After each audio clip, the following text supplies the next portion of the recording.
ছোটোবেলা থেকেই আমি ভীষণ চাখোর। চা মানে আমি দুধ চায়ের কথা বলছি। এই চায়ের নেশাটা আমি পেয়েছি মায়ের কাছ থেকে। সকাল সন্ধ্যে দুবেলা মা সবার জন্য চা করতো। আর আমার চা খেতে এত ইচ্ছা করতো যে মা চা খেয়ে তার কাপে আমার জন্য একটু রেখে দিত। সেই থেকে আমার চায়ের নেশা শুরু। তারপর সময় বিশেষে দুধ চা খাওয়ার জন্য গ্যাস অম্বল হওয়াতে মা দুধ চা খাওয়া ছেড়ে এলো। কিন্তু আমি ছাড়তে পারলাম না দুধ চা খাওয়া।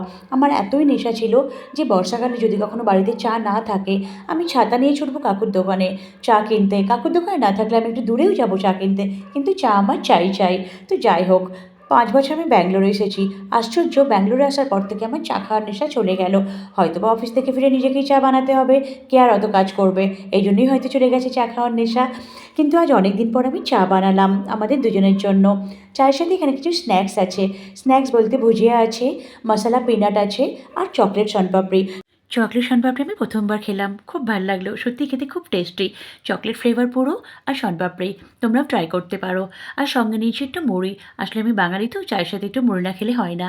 তো এই ছিল আমার মিনি ব্লগ। দেখা হচ্ছে নেক্সট ব্লগে।